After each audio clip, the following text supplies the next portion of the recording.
Greetings, beautiful people. My name is Javan Okelo. I am the CEO and the founder of Madaraka Festival, and I'm also the host of Madaraka Festival podcast. And today I'm really privileged to be with the incredible Roberta Bobby, who is a relationship and intimacy coach, a broadcast journalist, and also the host of Love and Orgasm Yes. podcast, and a writer also with the same platform, Love and Orgasm. How are you doing? I'm doing amazing. I've had such a nice day. Oh my goodness. Yeah. I'm happy to be here. Oh, I'm Thank so you for glad. inviting me. Yeah, man. This is where you should have been all this time. Yeah. I feel like I belong Yeah, already. that's It's been a wonderful. nice day, yeah. That's wonderful. You know, one of the things I wanted to talk to you about was just for you to reflect on your upbringing. Yeah. You know, paint for us a picture of some of the sounds, the smells, the colors of where you're brought up and how that influences who you are today. Wow. No one has ever asked me that question. Oh, no? It's the first time. Yeah. So, how I grew up. Yeah. I grew up in a very strict home where my creativity, I feel like while I was let to run loose with my creativity, it was really also nilifungiwa sana because my parents are very, very strict and Yeah. big on books and stuff. My parents were always away working, so they were always busy, which meant I had a lot of time to be independent and make my own decisions and do stuff. And growing up, I always had a very big knack for the arts. I'm a very creative person. I love to sing and to write and to read and to draw and paint and create.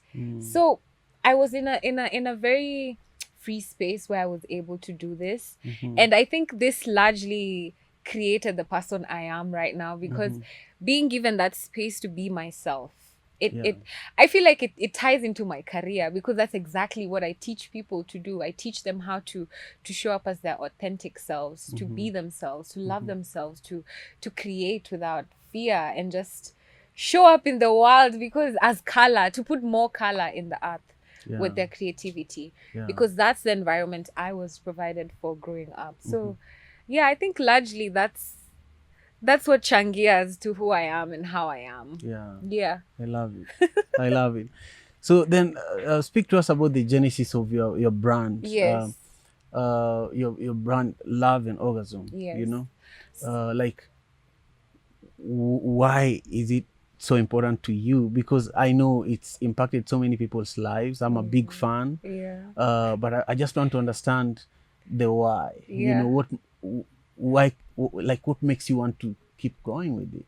That's a great question, actually. So Love and Orgasms, Love and Orgasms started as a space for me to open up.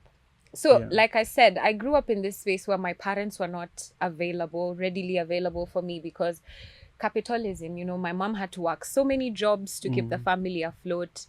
My dad was barely ever around.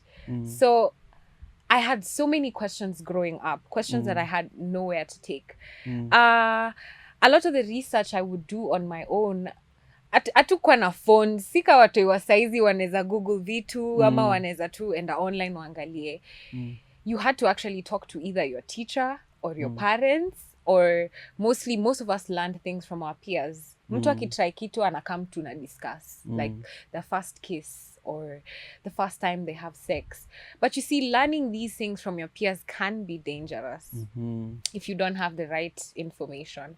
So Love and Orgasm started as a platform where I feel like I did not have the space kujibonga emotionally, especially to express myself, because I was a very creative kid, but I was being stifled. It's like books, enda shule, soma, na mi nataka ku-create.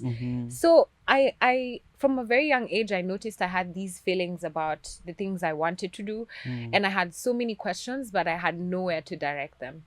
So mostly my questions, I don't know why. Okay, I do know why. Mostly my questions were around the topic of sex and intimacy and relationships.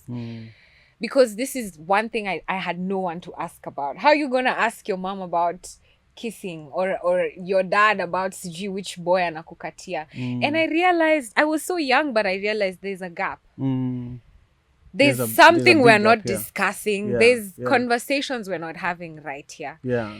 And every time I had questions, I just used to stay confused. So Nika decide, I want to learn better. I want to know better. And in my search and my yearning for more information, Nika kwa the go-to person. So when people have questions, it's me they come to. Either because I've tried it or because I've learned about it from somewhere. And that's just how Love and Orgasms came about. So it started as me trying to create a space for people to have healthy conversations about their emotions, their thoughts, their feelings, and sex in tie with all of this. Because hizi vitu zote zinachangia to your sexual relationships and your sexual health. So I just started it so that I can make sexual health and sexual education palatable to everyone who's interested. In case you have a question that you're not understanding, either because you have not experienced it or because you don't know who to ask, Roberta is your girl. Yeah. I will bring the information to you in a way that you're able to understand easier and better. And a space you can ask all sorts of questions, whether it seems dumb or it seems weird or awkward or scary. No judgment here. We're human beings. These are human processes, and it's good for me to be able to bridge that gap so that we're having these because they're real. These conversations are real. But if everyone, especially sex being such a huge taboo topic in Africa, in other places maybe it's a bit easier to have conversations about it, but in Kenya, Kwanza, when I introduced myself, for the longest time, I used to have a problem telling people what I do. Yeah. You know, I'm an erotic writer. Immediately, they box you into this porno space where you're just either a prostitute or a... There's nothing wrong with all that, but it's like, I'm doing so much more. Just give me a chance and listen and learn from me. So that's what it is. Now I'm bolder. Yeah. I say, this is what I do. This is who I am. Yeah. This is what I'm talking about. Yeah. Let's not act like sex is not happening. Yeah. People are having sex. All so over the let's place, talk about it. Yeah. Yeah. So that's how Love and Orgasms came about. Just me trying to bridge a gap between young people having no information on sex. What's the right sex? What does sex look like? What is sex even? What does it mean? And the people who have actually experienced, you know, there's so many people I meet who are way older and they have much more experience, but they have no information. They have no knowledge. They just do things because things are done a certain way. Then you learn, oh, neza try pia hii. So it's important to have these conversations. I really love, first of all, love and orgasms. I think those are really critical things. And I feel like our society, first of all, I don't know how often in your household you are told, I love you, you know. It's very rare in African families. I love you ni ukibaiwa nguo. Maybe they express love through actions more than they say it. You know, in the States, I love you is very quick. Like it, you know, when you're hugging somebody, it's, you know, I love you. When you're saying goodbye, I love you. You know, I love you is too common, and I think it's probably fake because of that. But also, I feel that most people, I think, I don't want to speak for women, but I think most people don't get satisfied sexually in relationships, in this environment, in the Kenyan or in African societies or settings. And I think part of it is because people don't talk about it. Exactly. You know, part of it is because there's not enough material for people to actually consume to help them get better, you know? So a lot of relationships are destroyed as a result of lack of resources, you know? So I feel like you're providing a huge resource for people. I read one of your blogs. I think it was the pregnancy scare Woo! one. Yeah. I want Yeah. us to talk about it for a moment. Okay. I think you are an incredible writer. Thank you. Like if you're to describe for somebody anything, you take them on a journey, and it's a vivid description of everything that was going on. Yeah. And I love that. Thank you. I love that. Thank you. That happens because of a lot of practice. I think I'm a journalist. Yeah. So I actually went to school for this stuff. Yeah. But other than that, I come from a family of storytellers. Yeah. Everyone is a yapper. My mom talks. My dad talks. Yeah. So I think I borrowed that from them. Yeah. And then I wasn't always a very good orator. Yeah. But I'm amazing at explaining my feelings because Yeah. I need you to feel what I'm saying. I need you Yeah. to be in the room with me, Yeah. to smell everything that I was smelling, to feel the sounds, to hear everything. I need you to be there because the writers that I used to read as well, that's the process they took me through. Yeah. The description, the everything becomes so tangible that you feel like you're in the room, and I love it because it evokes a lot of emotion. Yeah. Unasoma na mimi kama nilikuwa nimejump pia una jump. Yeah. Kama nilikuwa nalia pia unasikia kulia. Yeah. It's important because it's not just about sensationalizing the story. Yeah. It's about you feeling what I'm feeling and understanding that we are the same. I'm a human being just like you. The same way you cry when you're dumped, I also cry when I'm dumped. The same way I feel these feelings after sex, I know you feel these feelings.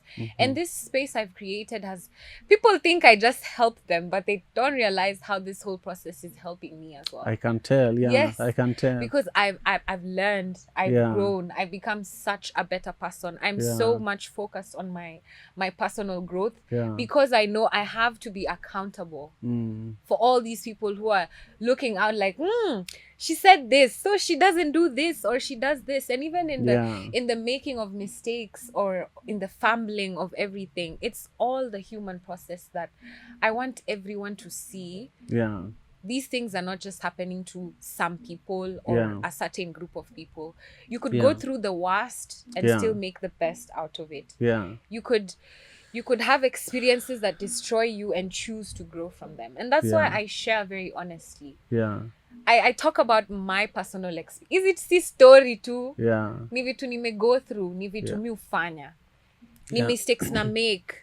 Na next time na learn, na do better. So it's amazing for all of us, the audience and me as well. Yeah. Yeah. I love it. So I'll take you back to this article for a moment. Okay. The blog post for a moment. So did you write this immediately after, or did you write it a few days or weeks after? I'm really curious about that because just the depth of the details, I was just like, wow. I think,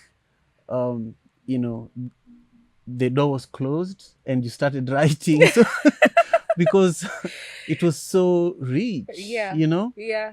And in reading that piece, I felt like this just happened, This is a real thing. Yeah, this just happened.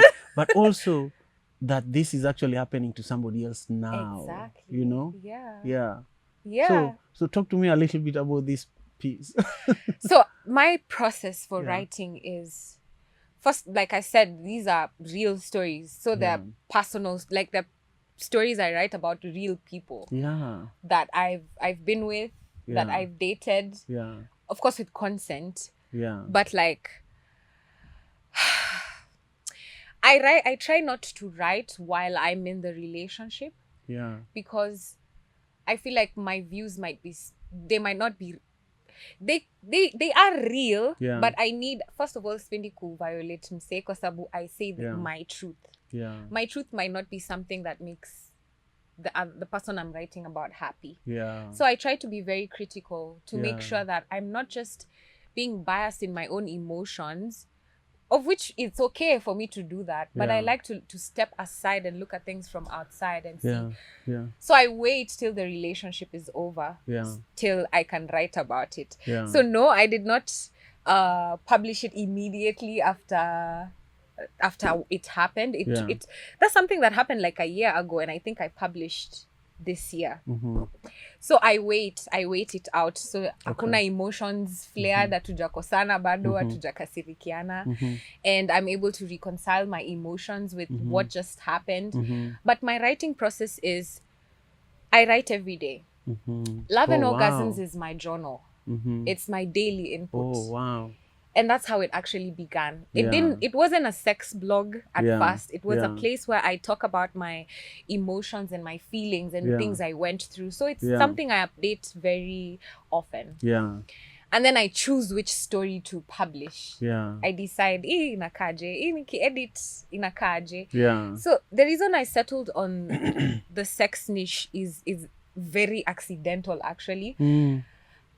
Because I didn't start writing about sex. I used to write about my stories, my daily stories. And then one time I wrote about sex, and that's when the blog blew up.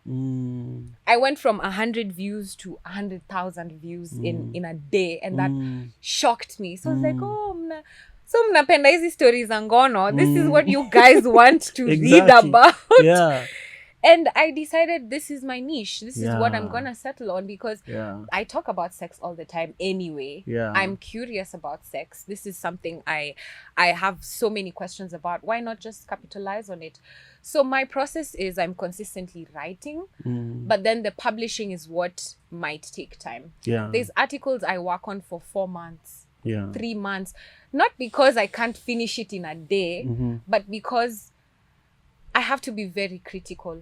I want to write the whole process. I want to write how I was feeling last week when it happened, and next year when I've sat and thought about it and let it marinate, think about, am I angry?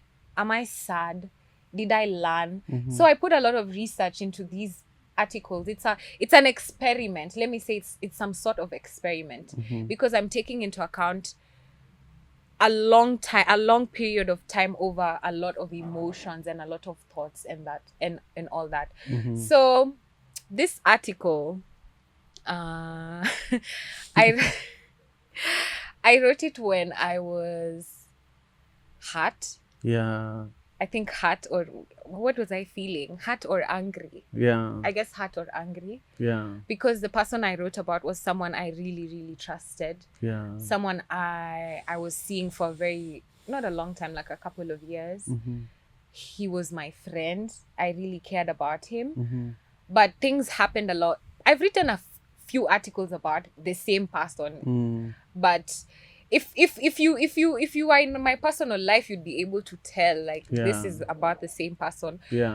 So, but I use the same names so that in case you're binge reading, you can tell, the last guy is this guy in this article. So that the story is flowing. And when I go back and read, I see the growth I've made throughout this relationship. I'm able to see where the switch up happened, where the miscommunication happened, where we fell off, or where things went bad, or how we improved ourselves. So it's a whole process. But I try not to write about people while I'm still with them. I wait till we're done. Meanwhile, you're journaling. Right? I'm consistently journaling. I think that takes discipline. It you know, for a while I was writing too. You know, I've published a book before, but the discipline to write consistently is actually what makes you can tell that you write consistently. And when I was reading that article, actually you're as an audience, as a reader, I felt like, okay, we're moving fast, and then you stop. There are stories in the story, you know. Anyway, so I know what you mean. I know what you mean. Great stuff. Anyhow, so when you look at Kenya now, you know, and you look at people's response to your platform, you know, I feel like you're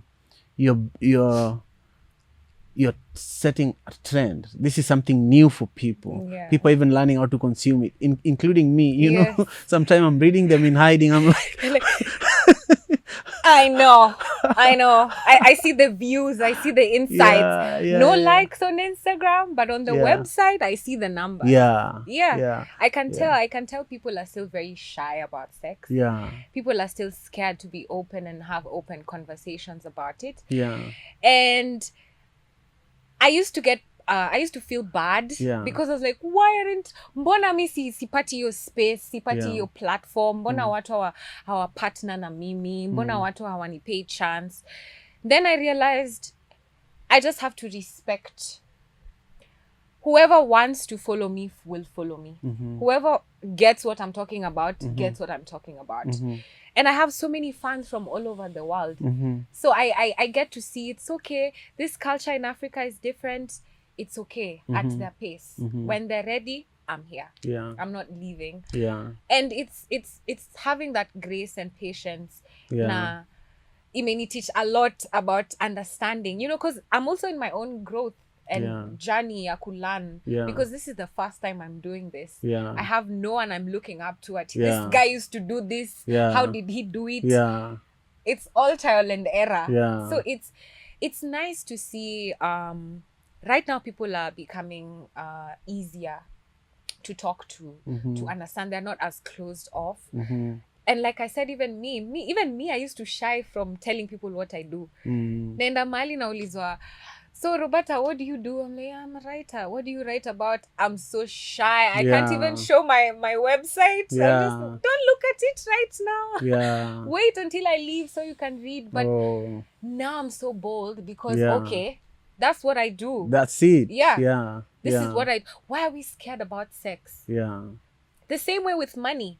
You go to other cultures, people talk, I make $500 a day. I make $200 an hour. People are so open talking about it. But when you come to Africa, it's silent. Everyone is scared to talk about how they make money.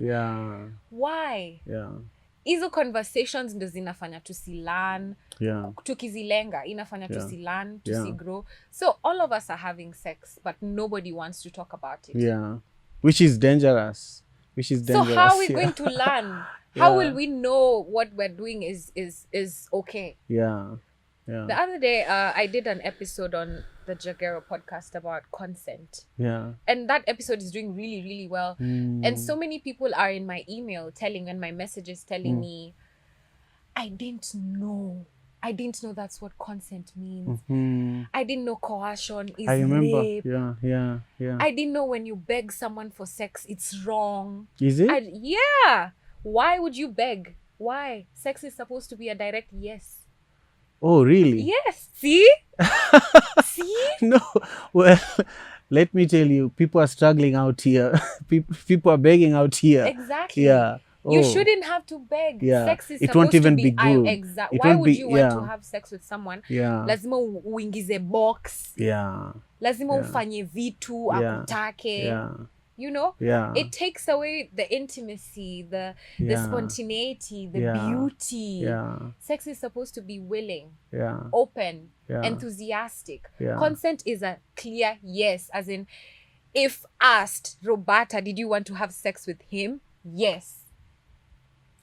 There's no, it was at night and I spent the I spent the night, when you're at a man's house. No. It's yes or no. It should be yes or no. And I think that's what creates the boundary. Exactly.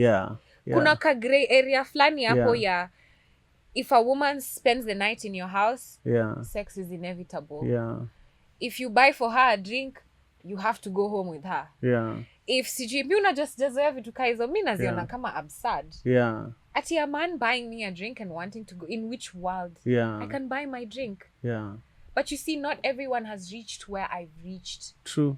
There's so many women who are still at the space, they can't afford that drink. And they feel guilty. Now I drank his drink. Now what do I do? They don't know. They don't know you can say no. A lot of men as well. The women who sexually assault men. The women who will touch you inappropriately. True. Women who will push for sex when you're not in the mood. They will try to get it out of you. That's rape.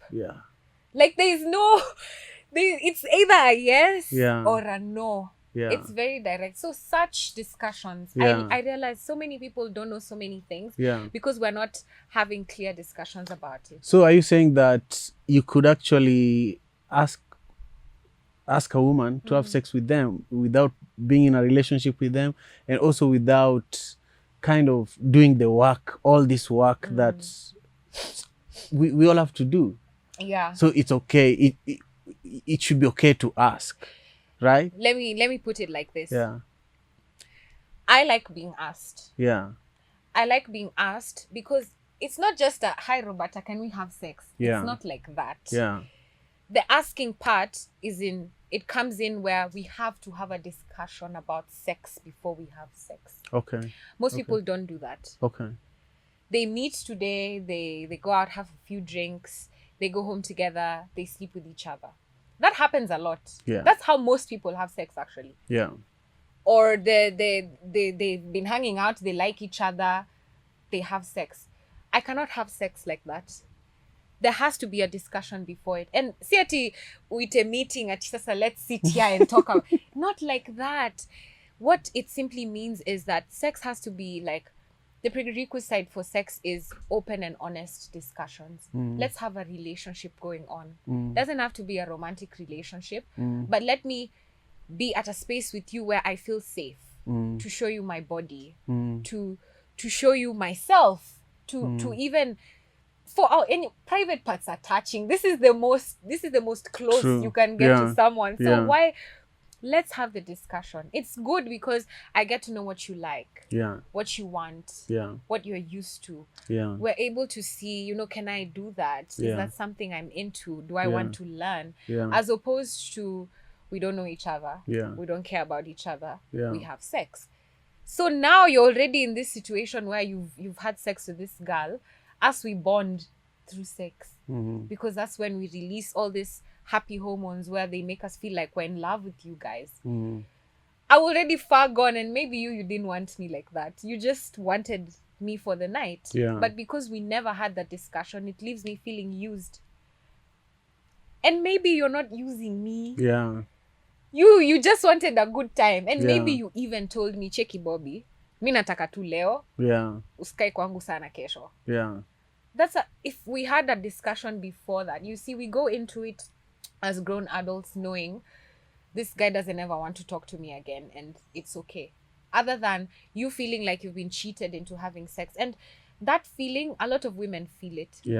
A lot of times, even in relationships, even with men who are doing the work. Because you could do everything. You could buy me flowers and take me to nice places and woo me with everything. But if you don't talk to me, that's an intimacy issue. We have no communication. I don't know what you're thinking. I don't know what you're feeling. And I feel like sex it's big. For me, it's a big, big deal. So if we can't talk, we shouldn't have sex. Yeah. I love that. We could talk about this for a long time, but also first I want to let everybody who's watching today's episode know that I'm having a conversation with the incredible Roberta Bobby. We've talked about a lot of things. Our conversations really has evolved around her upbringing and how it's influenced who she is today, but also we've talked about some of the work that she's doing. We've talked about a specific blog post that you should check out. If someone is watching this conversation and they want to read your blog, can you tell them the URL? Absolutely. Go on loveandorgasms.com. Love and Orgasms on Instagram. That's where I put out all my articles, and I write about these stories. Are very real. They're my personal stories about my real life that I share, and I do this to teach. I do this to show people that the things I go through, anyone can go through, and anyone can learn. The same way you've been dumped, I've been dumped too. The same way you felt used, it's happened to me as well. So if I can learn from my own stories, I want everyone else to do the same, because si lazima go through vitu ndio zikuhit. Learn from mistakes zangu zenye mi niko willing kushare bila shame. Mi siogopi kusema nili have pregnancy scare for the world to see. Some things like that in some cultures are very, very, you can never talk about. You can't, Yeah. You can, meaning you had raw sex. Yeah. You know? Mm-hmm. You have to start explaining all these things. Yeah. My mom will see. Yeah. My dad will see. Yeah. How do you just talk about sex like that? But if you see this girl over there having these honest conversations about real things that are happening, dealing with them becomes easier. Now you know. If you saw it in the article, you know what I did to take care of myself. Yeah. Yeah. So you heal. And the good thing about, I always say the blog is for chaos. Yeah. The podcast is for healing. Okay. So on the blog, I like to write when I'm angry, when I'm sad, when I'm destroyed. I could be writing about love, but I think my writing comes alive when I'm very emotional and very, you know, because that's me releasing. That's my therapy. That's me releasing all my feelings. Alafu ukienda huko uone chaos, all the things I said, you come now to the podcast and see how I dealt with that situation. How did I grow from that? How do I heal from that? How did I take that situation that I wrote about, and now how am I doing better? So that's how my blog and my podcast complement each other. I wanted to ask that. The other thing I wanted to ask is whether you turn the actual articles on your blog into podcast episodes. Yes. Because these days this technology, this AI that can literally turn all your articles into audio, you know. It's true. But again, I think you value, I don't know, your process is great. The way you do it is just perfect. What did you want to say though? I value what? I think you value like authentic communication. And timely communication. You know, you have the discipline to write and not publish and wait. You know, you're not excited about how an article is probably incredible. You care about the people, the characters in your pieces, and that's discipline, you know, and also professionalism. It is. But it takes time. All these things you learn on the job. You learn as you go. You create for yourself what you want your work to look like and how you want people to see you. So all these things I've learned on the job. I'm sure there's people I write about that sometimes I don't always get consent, because like I said, I write about people after we're done. But I put a disclaimer.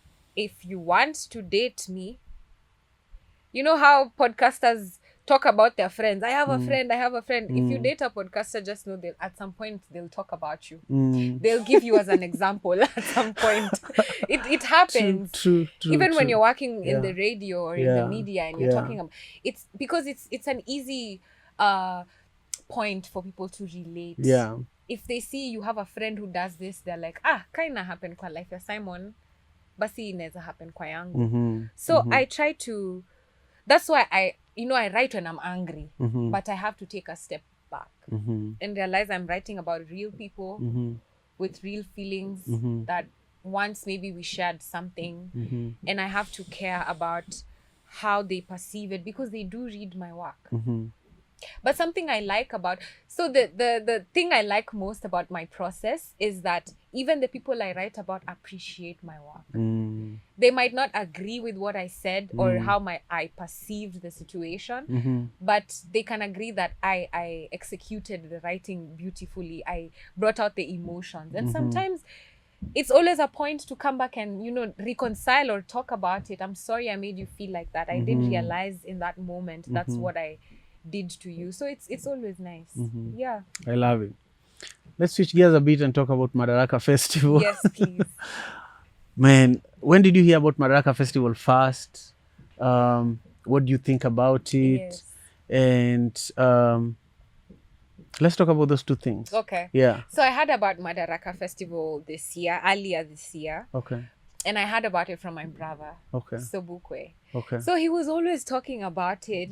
Sobo is really big on showing up for his friends and the people he cares about. He was always telling me about it, but I never really got into it like that because, like I said, I'm an introvert. I don't go out a lot. I'm not out there like that. But the way he kept talking about you, talking about what you do, talking about this whole thing, and then also now I think because we were talking about you, the ads started coming on my page. That's fine. And when I saw the thing about the omena, that's where I was sold. Even before anything.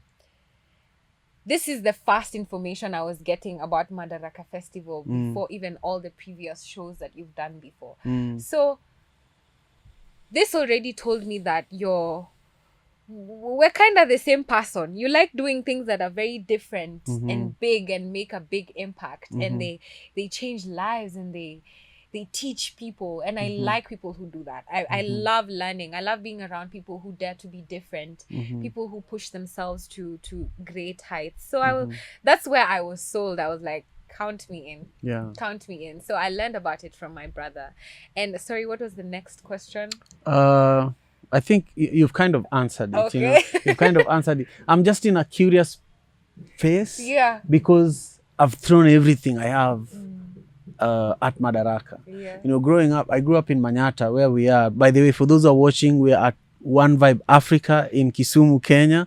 And I grew up in this neighborhood. Yeah. And one of the things, I honestly grew up with a lot of pickpockets, a lot of gangbangers.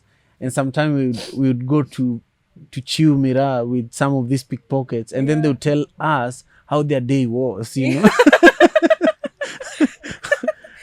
They're sharing their story. After they earned us, as really, after you're high from the mira, from cat, for those who understand. Who want to understand it in English.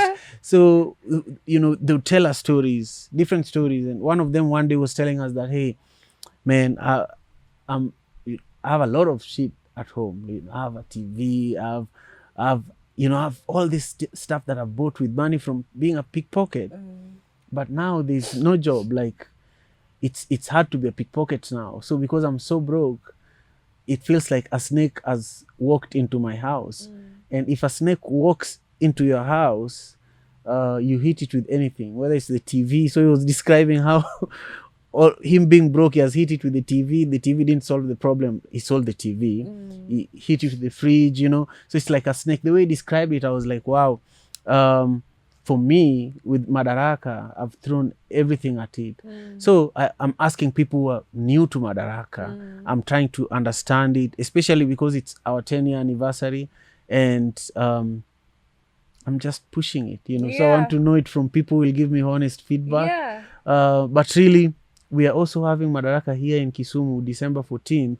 And do you think it's even important to have Madaraka Festival in Kenya? It is. It's very, very important. Oh, why? It's very important to bring it home.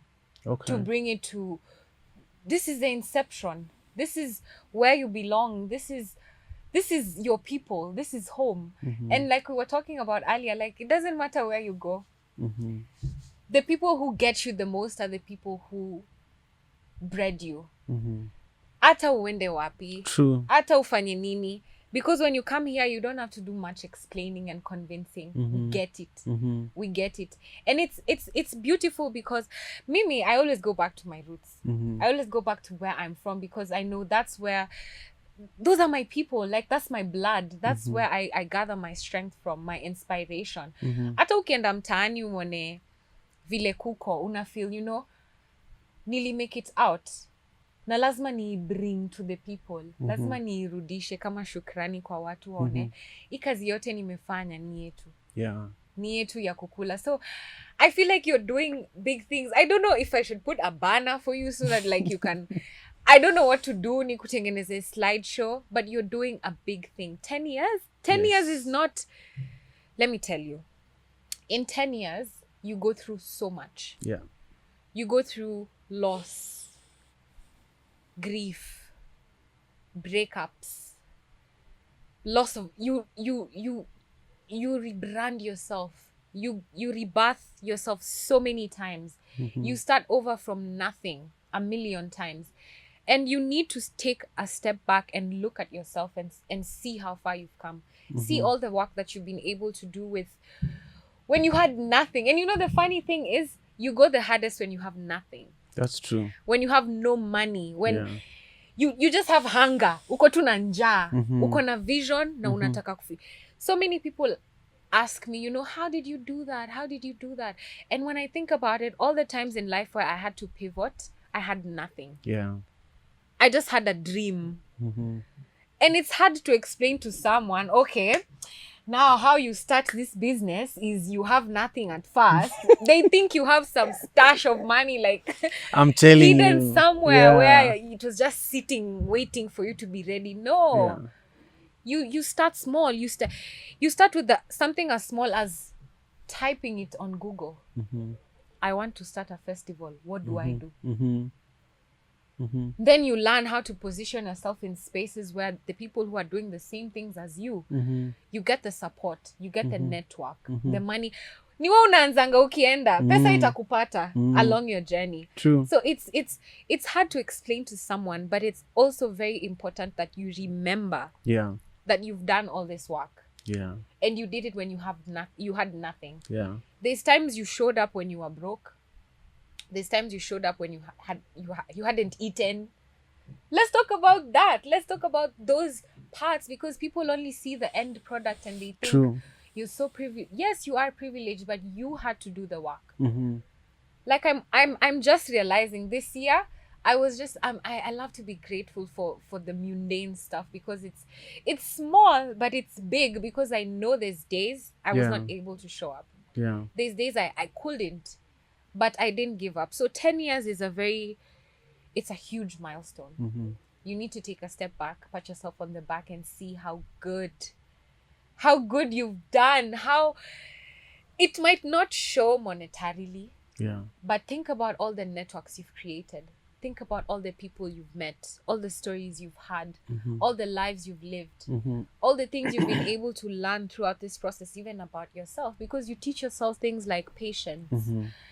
You understand why it takes time to build things. And things that are sustainable are not easy. No. They don't just come. No. Somebody that doesn't fall off the earth and brings it to you on a silver platter. It's the tears, the crying, the hopelessness. Yeah. The when you're tired but you stayed up all night. When you were hungry but you still showed up. It's about that. So it's big. 10 years is a long time, and you go 100%. through everything. 100%. Yeah. Is there something that you'd like to ask me? Because you're a podcaster too, and I wanted to create space for you to ask me anything or say something that I haven't asked you. And then I also want you, let's talk about that first. Okay, so I want to ask you, how do you show up when you can't? Because life moves on. Whether you're depressed, whether you're broke, things are happening. So how do you show up as someone who's doing all these big things and you're keeping things going? What's your process? How do you do it? How do you still show up when you can't? Yeah. I honestly give myself breaks, and I treat myself nicely, and I don't have to ask anybody permission for me to go and stay in a nice hotel, for me to go and have a nice meal, or for me to take a trip by myself, I travel, and so I feel like I grind hard knowing that, this could lead to something really nice, I could even stop in the midst of really, really working hard. Like right now we are pushing Madaraka, but then I can stop. I can just disappear for a day or two, and people would be looking for me, and I won't care. What I've learned, again, something else that actually keeps me going is not caring what people think. But I care about what I think about myself, and I know that what I'm doing is important. My mom used to tell me growing up that you're going to be a very important guy. So I always believe that I'm an important person. So I carry myself as an important person. I work harder than everybody. I believe that in every environment I go to, I outwork everybody. I always say that work has never killed anyone, but also I enjoy the most. You know, a lot of people say, oh, napenda raha. Lakini I know Me how hard worth I it. work, you know? Yes. And so then I know how well I need to treat myself so that I'm ready. I'm ready for the craziness. And I'm also always ready for anything, you know? Yeah. I always believe that you can lose everything you have, you know, everything you built can be taken away from you. Then how do you bounce back immediately? You know, for example, this year we were organizing the biggest Madaraka USA tour we've ever had. We were going across 13 cities in the US, you know. Last year we did 8. And I was traveling with Sauti Sol, King Kaka, Dre's from Zimbabwe, Anthony Cole from Trinidad and Tobago. We were 27 people traveling across 8 cities in the US and producing incredible shows in like world-class venues, you know, venues that Sauti Sol would walk in and they'd feel like, bro, Wow. are we going, like, Wow. can we bring people here? Yeah. Bian was telling me that he felt intimidated when he walked into the venue where we did Madaraka Festival in Seattle, Benaroya Hall. It's a venue that has thick carpet, you know, it's clean, nice. It's a classical music venue. So Sauti Sol were the first African group to headline a show there and sell it out, you know. So that's amazing. So you talk about your achievements like they're just casual things. Anytime you're telling a story, it's like, you know, in my head, my mind is just blown.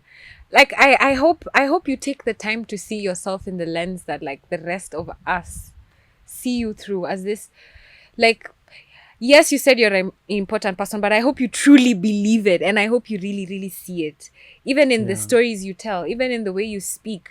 You've made huge, significant moves that I can only dream about.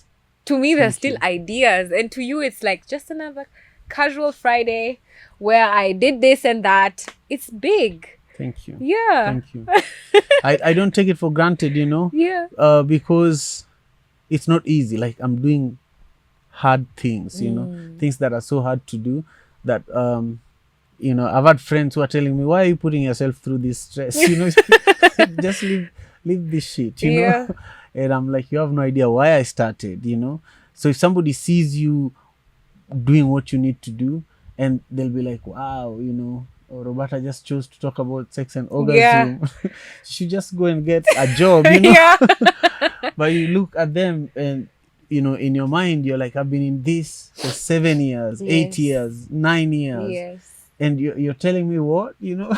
I just walk away. Yeah. So anyhow, so I feel that really for me, that's it. That's, you know, that's the best response I can give to the question you asked. Yeah.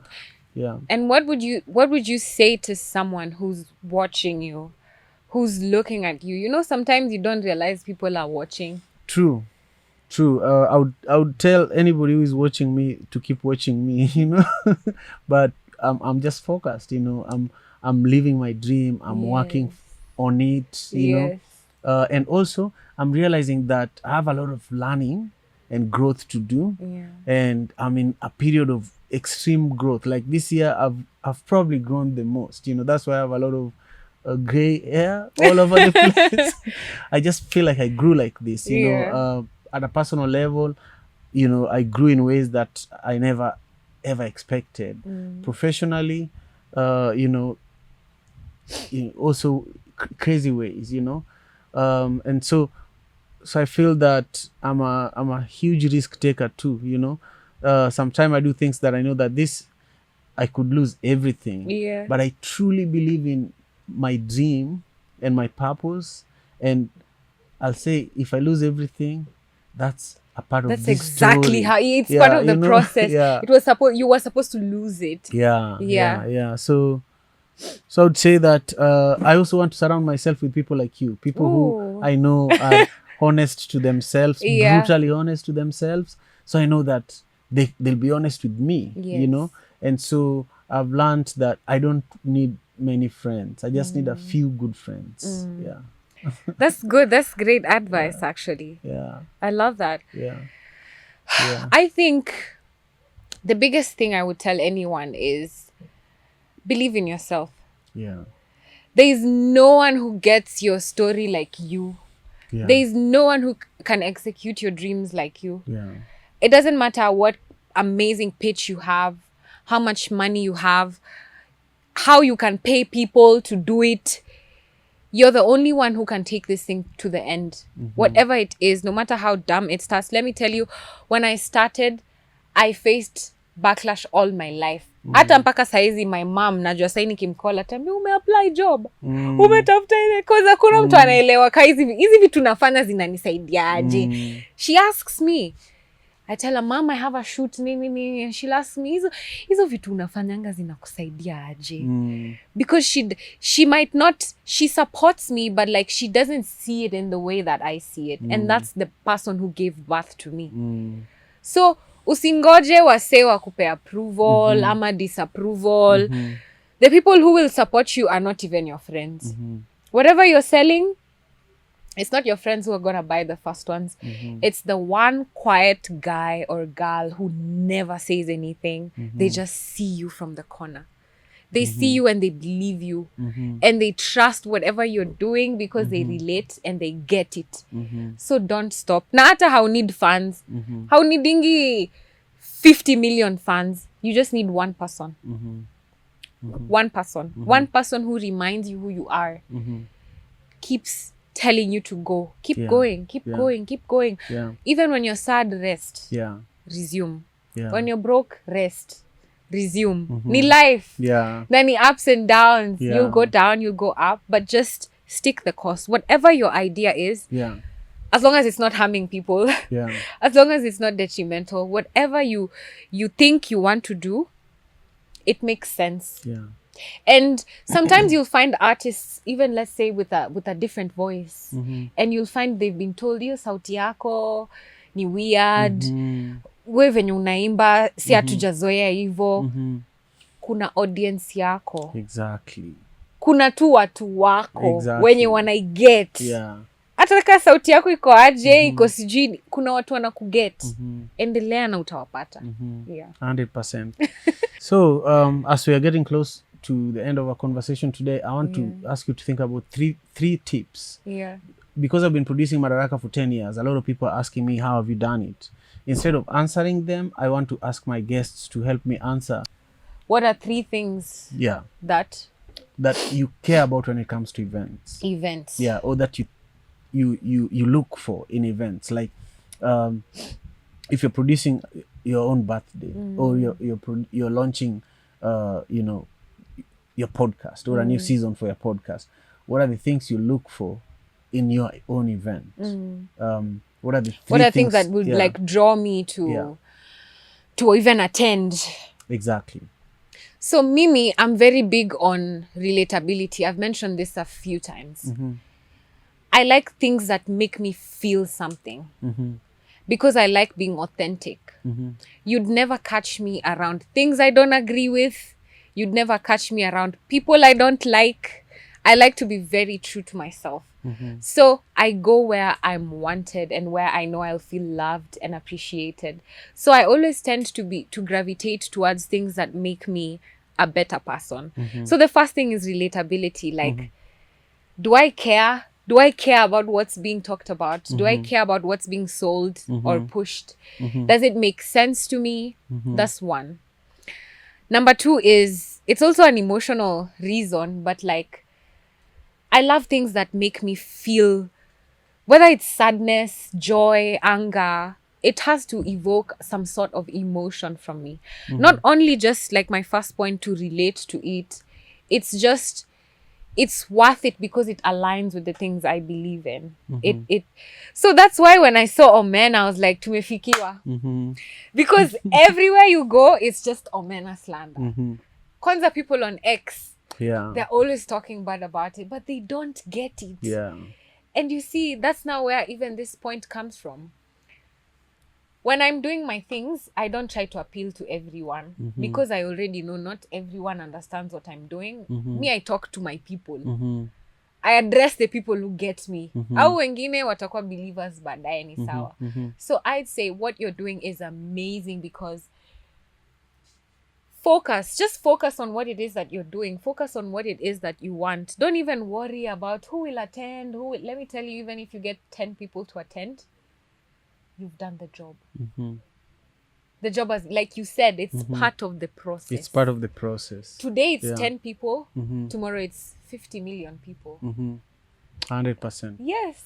Look at this camera and just let everybody know how they can stay connected with you. Yes.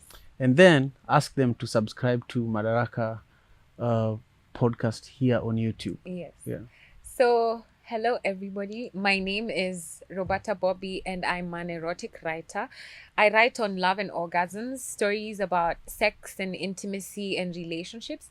And I also do coaching for the same. So you can reach out to me on Love and Orgasms at gmail.com or Roberta Bobby everywhere across all social media platforms. And guys, Madaraka Festival is a big thing. It's a big thing. It's something I feel deeply in my heart, and today I got to experience a full day about this whole Omena experience. Talk about it. I haven't been happier than today in a long time. I feel loved, I feel seen, I feel like venye nimesema tumefikiwa sisi watu wa Omena, because nobody was paying attention to us. Everyone is thinking about other things, but it's good to feel seen. It's good to feel like I belong somewhere, and that's what Madaraka Festival has done for me. By the way, this is I'm not talking like it's an ad. This is something I would never endorse something that I do not truly believe or feel like it makes sense. So please subscribe to the Madaraka podcast on here. So many amazing conversations are had, and it's so easy to learn from other people, especially when you listen. So please subscribe, like, share with all your friends, and get updates on the Madaraka Festival as well. I want to see all of you there. Come, let's all come and show up and do this thing. Ni yetu. 100%. Ni yetu sisi wote. 100%. Hey, you have no idea how grateful I am. Oh man. Yeah. I'm the one who's grateful. I don't know what to say. Yeah. Thank you. Thank you. Yeah. We'll do it again. Over and over and over. So.